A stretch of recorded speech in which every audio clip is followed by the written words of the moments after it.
Good YouTube, Quinn Wade coming to y'all with that instant basketball analysis on the San Antonio Spurs. Sorry for all the Spurs fans getting a first loss. They're 55-1, and then the Phoenix Suns are 3-4.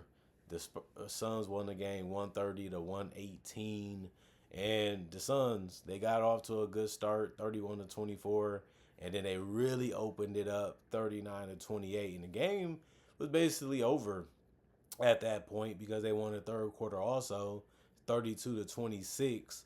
But the Spurs did post 40 points in the fourth quarter to 28 from the Suns. But by the game being out of reach already, because the first three quarters, it really didn't matter at all because they could never really make a run to be able to get back in the game to win it.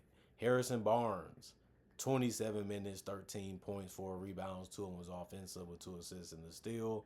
He only had one turnover. He was 3 of 6 from the field, 50%. It was threes that he took besides going 4-4 from the free throw line, 100% there. And one personal foul. He was a minus 25 and plus minus, had a good game. You have to like his shot selection. You have to like the way he attacked if he didn't have the three. And it really was working out for him by getting to the free throw line. Julian Champagnie, 29 minutes, 9 points, 5 rebounds. Two of them was offensive with assists and the steals. He also only had one turnover. He was also a guy that shot well from three, 2 of 4, and he was 1 of 3 from. Well, he was 2 of 4 from the field, 1 of 3 from the 3-point line. He was 4 of 4 from the free throw line. That's about 100%, and 3 personal fouls, a minus 17 and plus minus. Victor Wembanyama, 34 minutes, 9 points, 9 rebounds. Two of them was offensive, 2 assists, 1 steal, 4 blocks. He had 6 turnovers. They really had his number. They really matched up well against him good, and they did hold him, very, very low to the ground. So he never really was able to go off. He was never really able to get things going. He was never able to really get the shots that he wanted. And you have to give the Suns a lot of credit for slowing them down and making things difficult for him in a transition or even in the paint, even on the perimeter. He had nothing really going this game, and this is one of his worst games ever. And that's a big reason why they got blown out because he went 4 of 14 from the field, 28%, and then he went 1 of 5 from three. That's 20%, and he took no free throws at all. So that's tough to do. But the Suns accomplished that today. 4 personal fouls for him also. He was a -3 and plus minus. And then Devin Vassell was also held in check. 32 minutes, 4 points, 3 rebounds. He only had 2 assists. He got one turnover, but he went 2 of 9 from the field, 22%, and he went 0 of 6 from three. He also took no free throws and had 2 personal fouls and was a minus 23 and plus minus. But the guy that really stepped up for them was Stephon Castle. He played 34 minutes. He had 26 points and 7 rebounds, with 2 of them being offensive. He dished out 5 assists and had 2 steals and a block. He also was 10 of 16 from the field. That's 62%.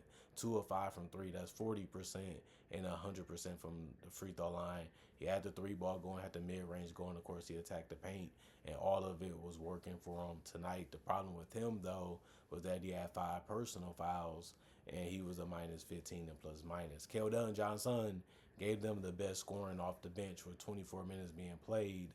He finished with 19 points, 3 rebounds. One of them was offensive with 2 assists, 2 turnovers. He was 8 of 14 from the field, shot 57%, 1 of 4 from three, 25%, and 2 of 5 from the free throw line, also 40%. And he was a -2 and plus minus. I liked his game. Very easy to attack the basket. He was able to knock down threes. Didn't settle a lot.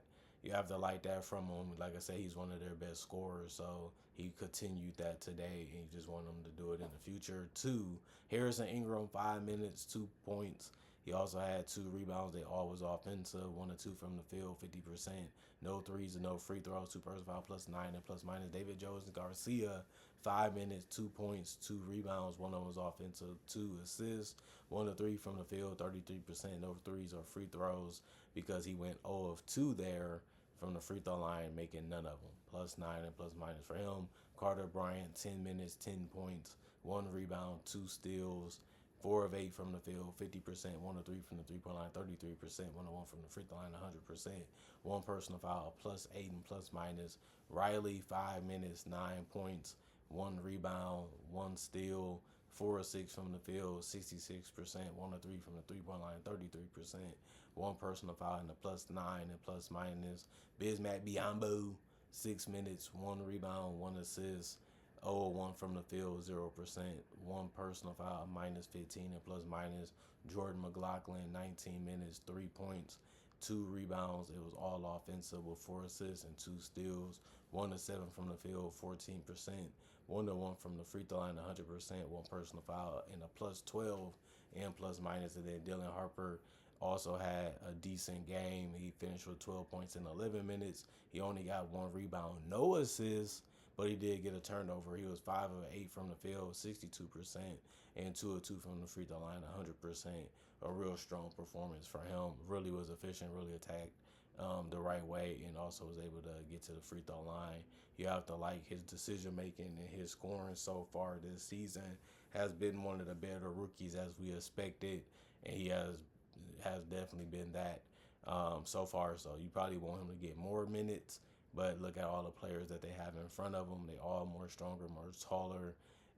So it's going to be hard for him to crack more minutes, but at least he showed that he can really be good in the minutes that he plays. 41 rebounds as a team, 21 assists, 11 steals, 5 blocks, 14 turnovers, 45 and 98 from the field, 45%, 10 to 41 from 3, 24%. Not going to win a lot of games when you shoot that poorly from 3, 18 to 23 from the free throw line. That's 78%. And then the Phoenix Suns, they needed this win. They're trying to get back to 500. They already got off to a better start than most people thought that they would. But Royce O'Neal did his part. 11 points, 6 rebounds, 4 assists, 2 steals, 1 turnover. 4 of 6 from the field, 66%, 3 of 5 from 3, 60% there. 4 personal fouls. He was a +21 and plus minus. His floor spacing and his ball movement is exceptional. And he also gave it a little bit of defense here and there too. He just a good role player. He just understands what he's out there to do. You could say the same thing about Ryan Dunn. He played 27 minutes, 17 points for him, 5 rebounds, 1 assist, 1 steal, 1 turnover, 6 of 8 from the field, 75%, 3 of 4 from 3, 75% there. And he also was 2 of 2 from the free throw line, 100%, 1 personal foul, +12 and plus minus. He was the guy that you needed to have a big game, and then he actually came through and delivered it and was hyper efficient. So you're not going to be mad about that. And then Mark Williams was the only guy in the starting lineup that didn't get double figures in points. He played 25 minutes, only had 7 points. He did get 7 rebounds. 1 of them was offensive with 2 assists and a steal. He also did get 2 blocks. He's been a lot better defensively. Not where you want him to be, but he hasn't really started that many games. He still has to fill out his teammates. He still has to understand where they're going to be at. And then he still has to protect that paint like he's trying to do. And he's doing it better than what he was doing in Charlotte. 3 of 5 from the field, 60% there. No threes, but he did go 1 of 4 from the free throw line, 25%, 3 personal fouls, a +24 and plus minus. Grayson Allen, 34 minutes, 17 points. He had 3 rebounds, 3 assists. He did a good job of knocking down jumpers and attacking the rim. 6 of 13 from the field, 46%, 5 of 9 from 3, 55%. He took no free throws, 3 personal fouls, and a +17 and plus minus. And then Devin Booker, he led the team again in field goal attempts as he should, but he was really, really efficient in the shots he took. Was very smart. 35 minutes for him, the most out of the starters. He finished with 28 points, 2 rebounds. He also had 13 assists, was driving and kicking, using his handles to open up opportunities for himself and his teammates. And he only had 5 turnovers and a steal, but he was 10 of 15 from the field. That's amazing. 66% there. Only took 2 threes also in this game and made all of them. And he also made all of his free throws, 66% there. And he had 3 personal fouls and was a +26 and plus minus. He should be an MVP candidate if he can continue to take a team like this and continue to win with them. This team, not terrible, but nobody expected them to be 3-4, and they just beat a team that was worthy of, getting a lot of praise for what they've been doing, and they made it look easy versus them, very, very easy throughout the entire game. They just outplayed them, and Devin Booker was the best and the biggest reason why they was able to do that. Nigel Hayes Davis 9 minutes, 1 rebound, 2 turnovers, 0-1 from the field, 3 personal fouls, a -17 and plus minus. Also Iguodala 14 minutes, 4 points, 5 boards, 2 assists, 1 block, 3 turnovers, 40% from the field because he went 2 of 5. 2 personal fouls, -3 and plus minus was Sheriff Flemings. 4 minutes, 2 points, 1 rebound. That was offensive. Two total. 1 of 2 from the field, 50%. 1 personal foul, -9 and plus minus. Nick Richard, 11 minutes, 10 points. He got in double figures, was really hammering it down in the paint. 3 rebounds, 2 assists, 1 turnover, 4-6 from the field, 66%, 2 of 2 from the free throw line, 100%. 2 personal fouls in the +1 and plus minus. Kaman played 4 minutes, had 4 points. He also had a turnover. He was 1-1 from the field, but he did go 2-2 from the free throw line with 1 personal foul also, but was also -9 and plus minus. Jordan Goodwin, he got off the bench and contributed 20 minutes and had 11 points and 3 rebounds. One of them was offensive, 2 assists, 2 steals, 2 turnovers, 3 of 5 from the field, 60%, 3 of 5 from three to 60% there too, and 2 of 2 from the free throw line, 100%. 2 personal fouls in a -11 and plus minus. Kyle Gillespie, 22 minutes, 15 points, 2 rebounds. One of them was offensive with 4 assists and a steal and a block, 2 turnovers, 5 of 10 from the field, 50%, 3 of 7 from three, 42%, and 2 of 2 from the free throw line, 100% there. 1 personal foul and a -2 and plus minus. The only person off the bench that didn't score was Nigel Hay Davis. Even Kobe Brea played 4 minutes and had 4 points and assists. He was 1 of 2 from the field and 0-1 from three, but he did go 2 of 2 from the free throw line. He finished as a -11. Just good contributions from the bench. They really did a good job of facilitating, playing defense, and scoring. And they needed as much help as they could to be able to win this game. You can get off to a good start, but you can lose it throughout the game. And they didn't do that. And most people would have thought that they would have fell apart at some point, but they stayed together. They executed and trusted in each other, played well, moving the ball and attacking, and things continued to open up for them. And then they just made the right decision, and that's how they was able to get this one.